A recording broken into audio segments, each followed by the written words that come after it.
All right, y'all. Welcome to the Flow Collective series. It's your Healthy Habits and Lifestyle Coach, Jovonnie, host of the Empire Plates, Empire Lives podcast. And I'm joined with Destini Marie of Black Menstrual Paint too. yes, y'all. So we're here because we are going to be launching a virtual event called the Flow Collective. And it's going to really be a vibrational experience in regards to menstrual health education, but also transformational experiences when it comes to your lifestyle. So those wanting to get more insight on menstrual health education and empowerment, as well as lifestyle changes to really help you address that pain. Definitely check the show notes and go ahead and register for our upcoming event. But you might be saying, Healthy Habits and Lifestyle Coach Jovonnie, Destini Marie, who really are you all, and what is the why behind your platform? So, Destiny Marie, you want to let them know who you are and how Yes, you lay it down in these streets. yes. Yeah, so I am Destiny Marie, creator and executive director of Black Men Feel Pain 2. Black Men Feel Pain 2 has been birthed for about 3 years now. And basically what we do is raise awareness about endometriosis. We share tips, resources, and support on how to treat and manage chronic pain while also addressing the healthcare disparities that Black women still face in the community today. I was diagnosed with endometriosis in 2019, went through about a 2 year grieving period, and then out of that grieving period, birthed Black Men Feel Pain too. Because I wasn't finding any communities, I wasn't finding any resources, I wasn't finding any documentation about endometriosis, and then especially endometriosis with Black women. So I decided to step into a gap and fulfill a need, and here we are today. Thank you for that, Destiny. I feel you on the filling in on the gap. Like I've with the Empire Place, Empire Lives podcast, it really was a space where I wanted to create the opportunity to empower others that had a journey of strength that they were courageous enough to share in regards to navigating endometriosis, adenomyosis, polycystic ovarian syndrome, and fibroids. And that was a big thing for me because once I was diagnosed with stage 4 endometriosis, adenomyosis, polycystic ovarian syndrome, and fibroids March 2020, I didn't know what those conditions Hmm. were. I didn't know what was going on inside of my body. And so I started doing some research and really looking on social media to see what other people who had these conditions, what their experiences looked like, what did their life look like, what were those symptoms. And some things resonated with me: the low back pain, the painful bowel movements, the pelvic pain. And then there were others that it didn't resonate with me. I wasn't in pain every single day. I wasn't Yeah. nauseous every single day outside of, your menstrual cycle. And so like I really started seeing how debilitating the conditions could truly be. And then trying to figure out, well, what are the roots? What was that root cause for me? And learning, the science behind it was deep inflammation that just really had its way of showing up and wreaking havoc on so many symptoms and systems and areas in the body. And so I was like, I really want to learn more about how other people started to see it, at the beginning stages, whether it was in middle school, high school. Where did they start really normalizing things that shouldn't have been normal in regards to their pain? And how did it lead to an official diagnosis, or even how long it took to get to a diagnosis? And that Right. was a big thing for me when I looked at it. I was like, let's create a podcast. Let's start documenting these journeys of strength. Hmm. And over time, like even thinking about it today, what's up, Tanika? Even thinking about it today, it Okay, was really like how the Tamika. podcast has evolved over time. Thank you for joining us, Tanika. How the podcast has evolved over time to not just journeys of strength, but how are people holistically changing their lifestyle and seeing the benefits, seeing their pain being reduced, seeing their energy go up, seeing themselves identify beyond their chronic conditions and symptoms. And so even with the evolution of the podcast, it's been amazing. But being able to coach people and see their lifestyle changes and help them identify some of those lifestyle disruptors that are causing the pain, causing the fatigue, causing the bloat, things that they never even knew were things that they should have addressed it or looked at differently, has been a huge shift for me too. And so that's clearly where I wanted to come in and fill the gap, because I needed to address it within myself. And I wanted to shed light, shed love, and be a space where people felt a little bit better about this Mhm. thing called life. And so that's what I got into it, and why I created Four Vibrations, my business company, but most importantly the podcast as well, to create that space. And thank you, y'all. Destiny was on episode 63 as a guest of the podcast. You can check that out as well. Insight is in the show notes. And so if you're someone who want to share their journey of strength, or you're helping other people in regards to their health and well-being, you can definitely tap in and let us know how you would like to come share and vibe with us. I'm glad I could catch you ladies on tonight. We're grateful that you're here. Yeah, Tanika. is can Tanika join, or does she have to be on this app too? Yep, she has to be on the app too, but she can definitely join us on Monday. Tanika, if you would Okay. love, you can definitely be there. What up? Oh, shoot. I Thanks gotta for sharing. Thank you. Tanika, Thank I you. gotta Thank give you. you Tanika, this is Jovonnie. Jovonnie, this is Tanika.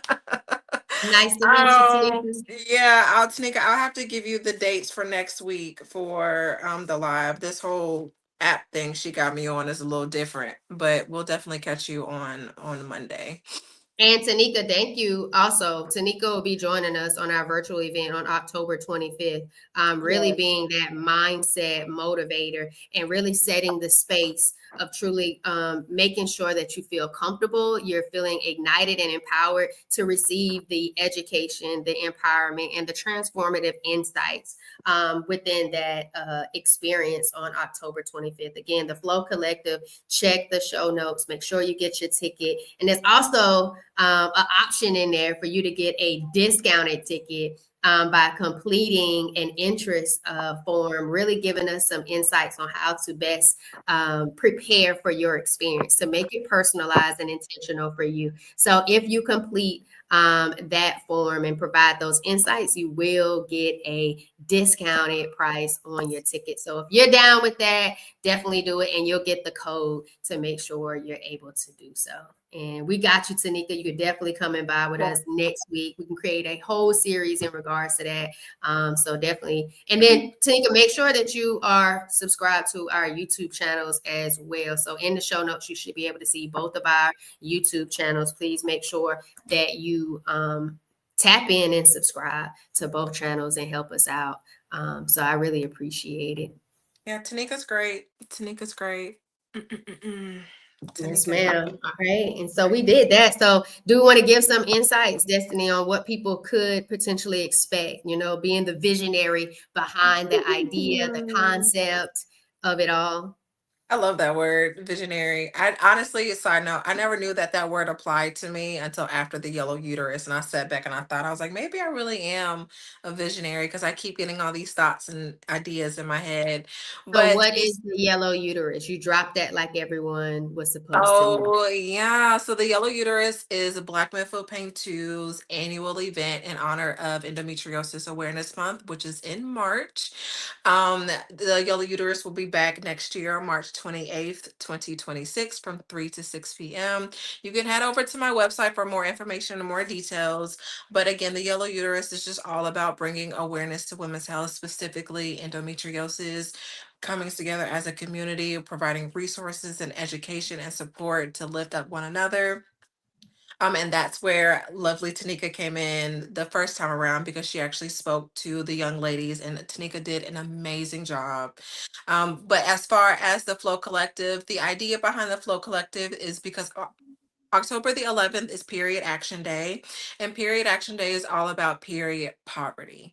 And period poverty doesn't necessarily mean lack of supplies, that also is the lack of resources when it comes to menstrual health. So I wanted to put together an event where women and girls of all ages, you don't have to have endometriosis, PCOS, fibroids, anything, just a woman who menstruates monthly to come together to build a community and get resources on how we can manage our bodies and also improve our quality of life. So I wanted this event to be centered around women who I knew would be open and would be willing to, give those insights. So reaching out to Tanika for the self-confidence portion of it, reaching out to my healthy habits and lifestyle coach so she can so she can provide all of the resources and the tips on how we can decrease our inflammation, changing the habits, changing the ways that we eat, changing the way that we think in order to improve our quality of life. And then just my part of it, just bringing awareness on how we can advocate for ourselves when we go to these doctor's appointments. Because one of the issues with endometriosis and all of these other conditions is that our pain or our symptoms a lot of times are dismissed, or they're disregarded, or they're pushed aside, and we're made to think that, oh, it's just period cramps, you just have to deal with it, you're a woman, get over it, when all in actuality what we're going through is completely abnormal, and that there is, a name to the pain, there is a reason to the pain. And then also doubling down on that there are things that you can do just again to increase your quality of life. So that's the Flow Collective in a big nutshell. But definitely, definitely, definitely, you have to check us out on the 25th. This is our Black Men Feel Pain 2 first virtual event. And so we're opening it up to the community because, not everybody is local and the community is worldwide. It's here for everybody. Thank you for breaking that down. And I appreciate y'all for engaging in the comments too. Advocacy is definitely very important. Thank you all, shoot, for that. When you have a voice for yourself, sometimes that voice starts to shift and be impactful for other people, whether it's within that same doctor's office, whether it's sharing your story, whether it's being in a community or a space, a collective space to share your stories. Advocacy is definitely a whole vibe, but most importantly, important for you and for others. Definitely sounds good. Where can one who is looking to donate items or funds find that information? For the Yellow Uterus or for the Flow Collective? That is a good question. And while you are putting that in the comments, answering that question, something that really stood out to me in regards to the period poverty. I'm glad that you talked about resources. I'm glad that you talked about products, but most importantly, improving that quality of life. And I think that's very beautiful. But something that you said, and it's really that target audience that we want to show up, is that women who are open Mm-hmm. and interested in receiving the insights. And when Right. you are open and you're interested in receiving the insights, it's almost as if you're on the verge of ready to take action. And the action is starting with joining us in the event. But after that, taking that information, taking that energy, taking that momentum and motivation and applying it to your life. And so I think that's a really beautiful aspect to bring into the conversation for this event. So that way they're making it not a waste of time, Right. and it's not just a space just to communicate, but to really activate and Mm-hmm. activate into a new level of self and awareness. And I believe that's what's really important. And so I just really wanted to share that in regards to that information. And so Tanika said both. Uh, Tanika said both about where can one who is looking to donate items or funds find that information. Do you typically do a collection of donated items and provide it to the community? Is that almost. something that the Yellow Uterus does? Most definitely. For the Yellow Uterus, if you head to my website, which is www.blackmenfeelpain2.com, on the homepage, there is a section for donation, and you can find our P.O. Box address on there. I don't have our Cash App on there, but our Cash App is BWFPT and then the number 22. That is our Cash App. But if you wanted to send any physical donations, as far as whether that looks like a check or that looks like pads, tampons, whatever that may be, you can definitely send those to the P.O. box, which is listed on the website. And thank you for that question, Tanika. And thanks for the insight, Destiny, on where people can provide those resources and donations.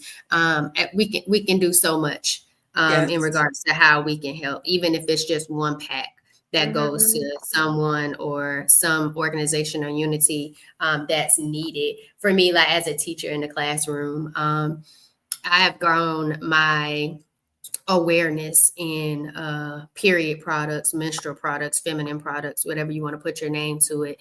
But I like over time, like after being diagnosed with endometriosis and adenomyosis, I started to become more intentional about the type of products I was using and Yes. realizing that that matters too.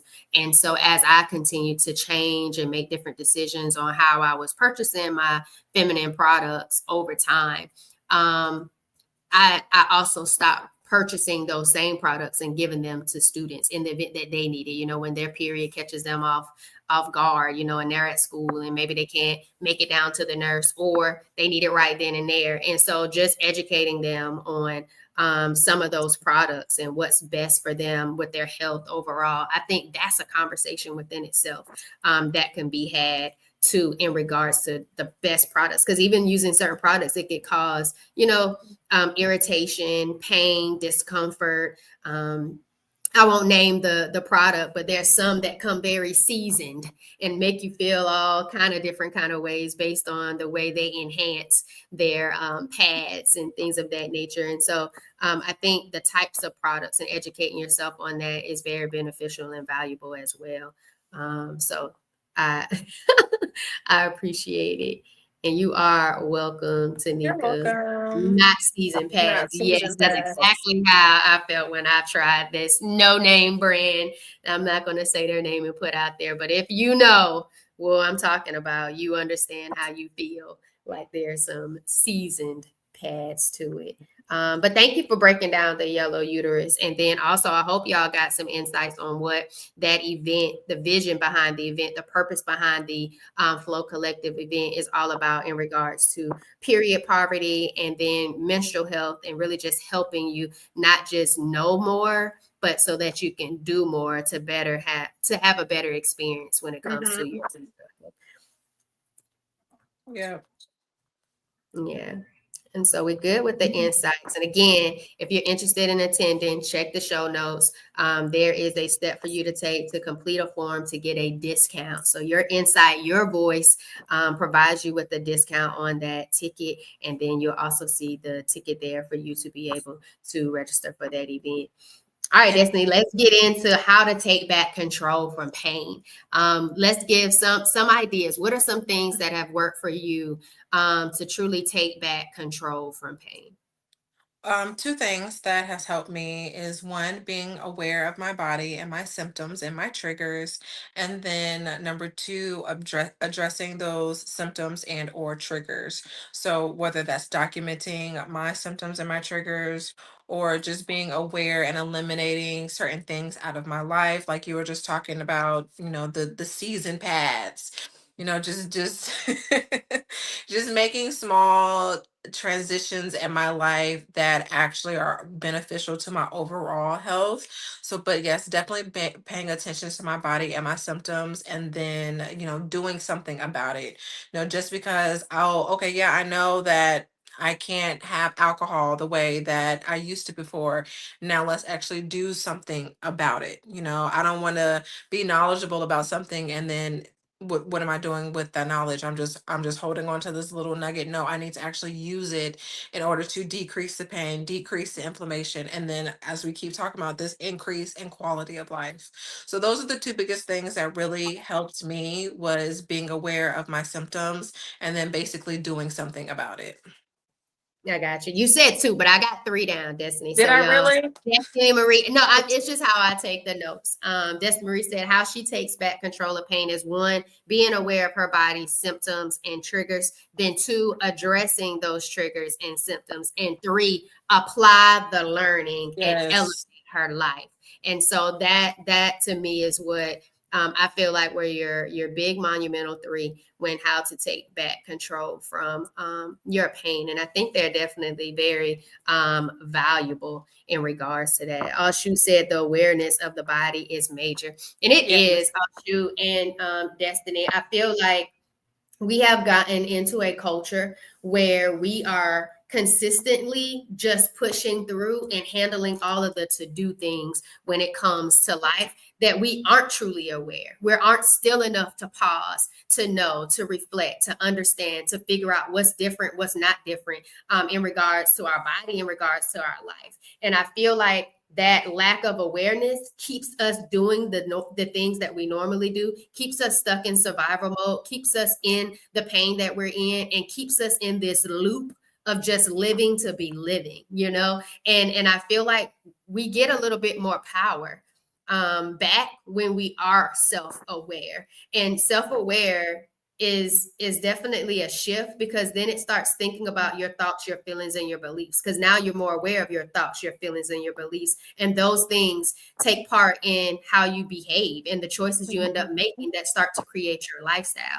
And so I really feel like that is a huge one when it comes to being aware of your body. Come on, I'll shoot with your body, because what's happening in my body, what's happening in Destiny's body, what's happening in I'll shoot's body, what's happening in Tanika's body are totally different things happening. And so many times as we navigate through life, we allow other people to validate that pain or validate what's normal and not normal. And we don't do any further investigation, and we don't realize and get to the root of what's really happening. And so I'm really grateful that we brought in that awareness.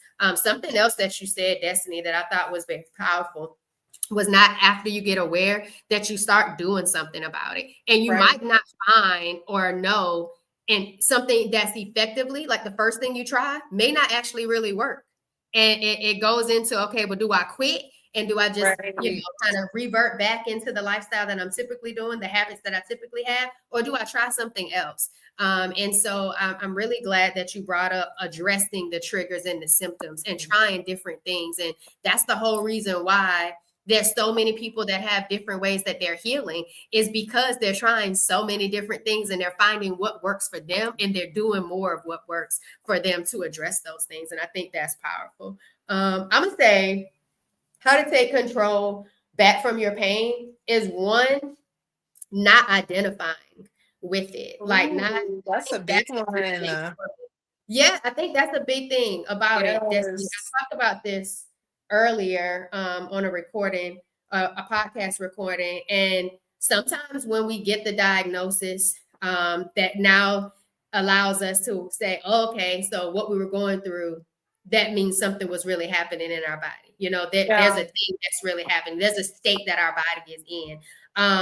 But we don't necessarily have to identify with that pain or with what people say doesn't have a cure. Like there's so much power in knowing this is what's causing me pain. What can I do to move from it? And it starts with Mhm. your identity, because who you are, who you believe you are, the life you know you deserve, if you're believing and looking towards that goal, then you're going to find the ways to address the triggers, the symptoms, Yeah. and live with a little bit more peace, with a little bit more grace, with a little bit more oomph and intention to shift what your life is looking like. And it's going to move you away from pain, because you're going into the promise and the peace of life. And so I think that's a big thing, is not necessarily identifying with the pain. It doesn't make the pain not real. It doesn't make the Right. pain, any less of what it is, but you don't have to be that victim of pain. You can be the person who says, I'm feeling the pain. What am I going to do about it? What does this say about my state of my life, my health, and what's happening? And what do I plan to do to shift that? And so I'm going to say one is not necessarily making your identity the pain. Two, Destiny, I'm going to say getting into a place where the pain isn't your why. Your Mm. why is your love for self. And I feel like when I got on this journey, Destiny, because that pelvic pain bout took me out. It almost cost me my life. What I feel like it led me on a journey of self-love. and in a space, in a life that it created for me, was something that was bigger than myself. And Yeah. so even though something that could have took me out, could have just really rocked my world to another way, it really changed my life for the better. And we don't really hear too many people saying that. And what you've gone through, it's changed your life and so many other people's lives for the better, because now you put purpose behind that pain. And Right. that is Black Women Feel Pain Too. That was in the blogs. That's in the in-person events that you created. Now it's into the spaces where you're showing up visibly now and getting behind just all of the work that you were doing with the blogs and stuff like that. And so that's giving purpose to your pain. So I would say that's another way to take control of your pain, is putting purpose behind it. Like, we could have allowed these conditions to take us out, but we created platforms, and then we push and we show up in places, not knowing what our life looked like, but still showing up in the name of the things that we're creating and the spaces that we're creating for the people we know that deserve it. And we don't even know all of those people that are going to be impacted by what we're going through and what we're creating. We just know that we're here and we're here for it. And so I think those will be my suggestions on how to truly take back control of your pain. I don't remember all of them off the top of my head, but I feel like it should be enough for people to hear and then start taking some action towards, where can I take my pain, my power back from pain? Where can I shift my identity from what I'm experiencing when it comes to the pain? And so I think that was a big part for me. I think your statement about not making it your identity is humongous, because I went through, I call it my grieving period, a 2-year grieving period after I got diagnosed with endometriosis. I was grieving my old life. I'm never going to be the person that I was before. I was grieving my present. Oh my goodness, I have endometriosis. What the heck? And then I was also grieving like this new life that was ahead of me. I'm thinking of all the pain that I'm going to continue to experience and all of the symptoms. And then, as I was doing my research, I'm learning that endometriosis is a progressive disease. There's 4 stages of it. Like, what is this really going to look like? So it was about 2 years of sad, depressed, angry Destiny after I got diagnosed. And it finally took a moment of, okay, this is like this new life. You do have this condition, but this condition is not you. So there was definitely that mind shift of, just accepting it, which was hard, accepting that I do have this condition. I have to figure out a way to manage it. But as I'm figuring out a way to manage it, knowing that the what I figure out is going to lead to less pain, it's going to lead to, a better quality of life. Although I do have this chronic illness, I may have some days that are better than others, some months may be better than others, but at the end of the day, I still have some sort of control over how my body reacts. So I think that was a huge point. I think that was very beautiful, because that is absolutely true. And I've had girls on TikTok specifically come up to me or come into my DMs. I just got diagnosed with endometriosis. Endometriosis now, what do I do? And I honestly feel like once you get hit with a big diagnosis like that, you need to take some time. You truly and honestly need to take some time. Again, it took me 2 years. However long it takes somebody else, it's just however long that takes somebody else. But in the midst of all of that, you have to understand that this isn't the end.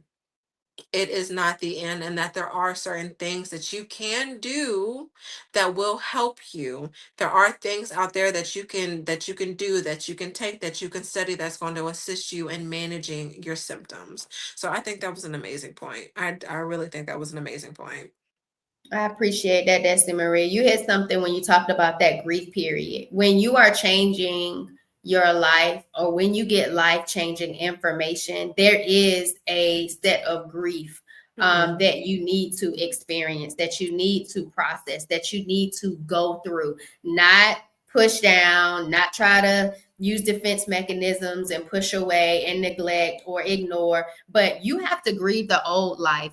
You have to grieve the old you, and it takes time to go through that grief process before you can truly embrace the new lifestyle that you're creating for yourself. Increase the new you, the new identity, the new thoughts, the new feelings, the new behaviors, the new way of eating, the new relationship with food, the new way that you respect your body when it comes to movement, the way that you are appreciative of some of the small things in regards to life that really mean big things in regards to how you're living and how you're navigating. And so I'm really grateful that you brought in that grief period, and then being understanding enough to know that that grief period is your grief period to own. And it could take however long, but it's yours. And sometimes grief is the process that never really stops.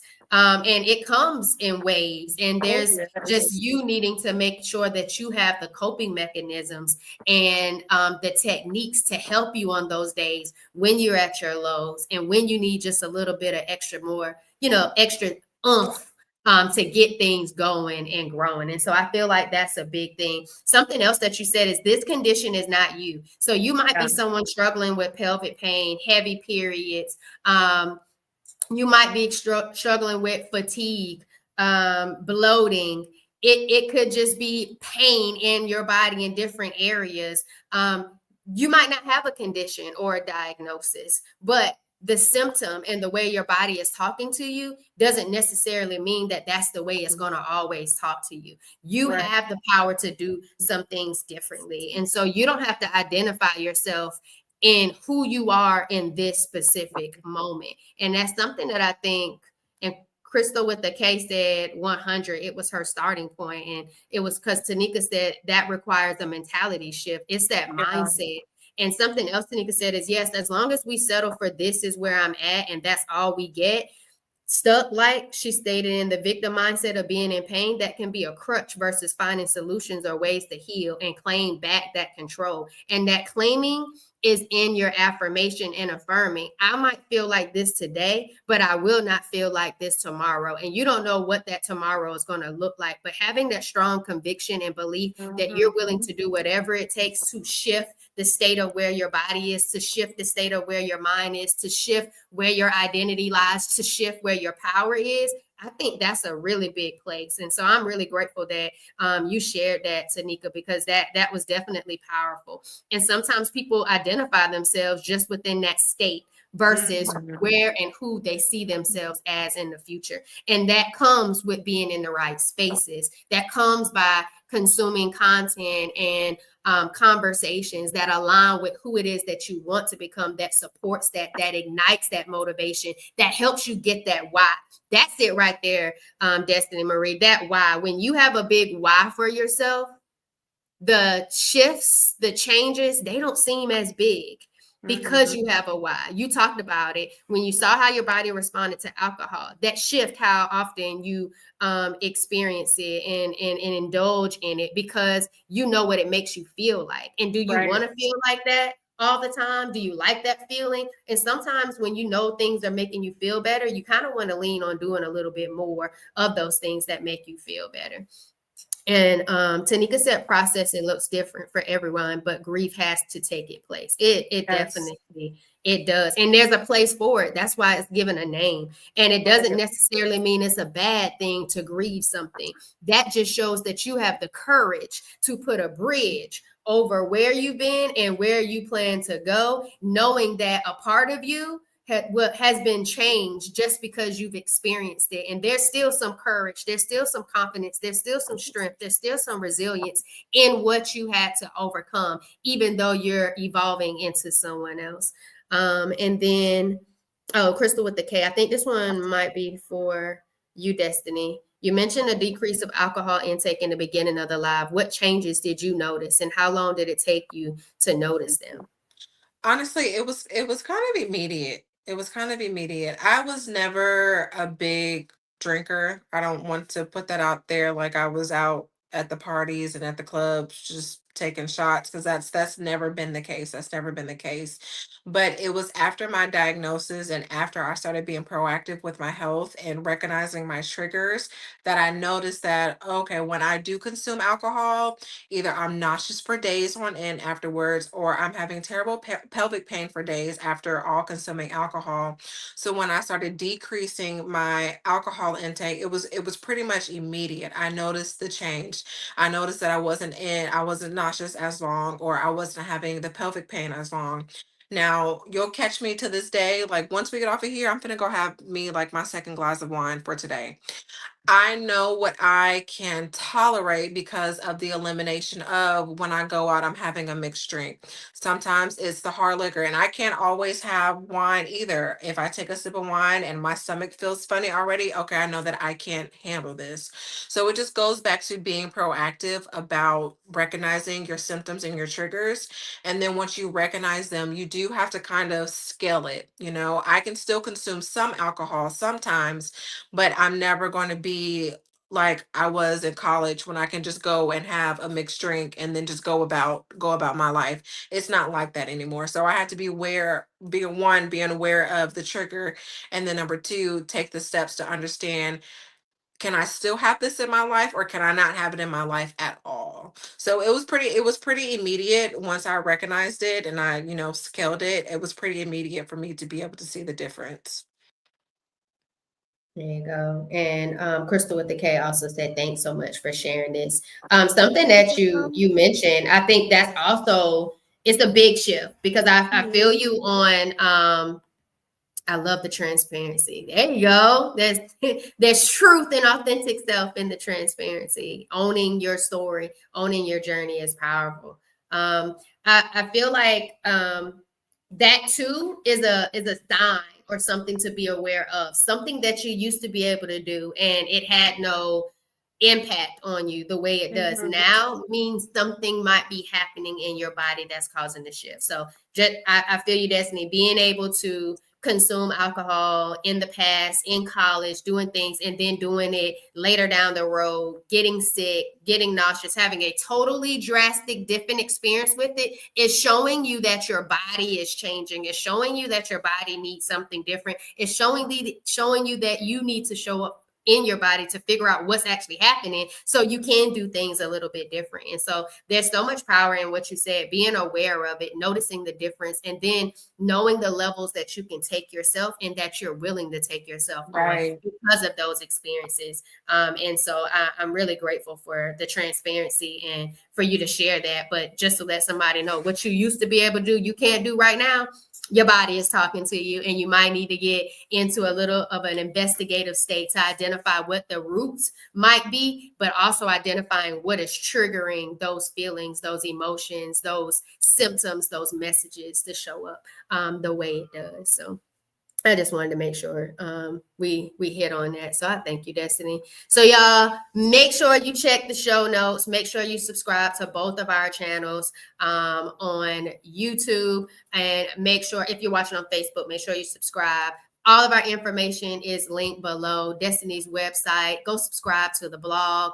Yes, Get on the yes. newsletter, and just make Mhm. sure you stay connected on what's happening with Black women feel pain too. Make sure you subscribe to the Empire Plates, Empire Lives podcast on your favorite podcast distribution platform. So if you like listening to audio podcast, give the show a rating and a follow. But if you like listening to the video version and catching out the viewing vibes as well as the hearing vibes and value, subscribe to the channel and hit that notification bell so you never miss an episode. And if you want to check out an episode, why not start with episode 63 with me and Destiny and how we navigated that journey of strength when it comes to endometriosis. Y'all register for the event. Before you register, because you came and you tapped in and you engaged with us, I want you to make sure that you go and complete that form so you can get the discount code. Get the discount Yes. code and make sure that you apply that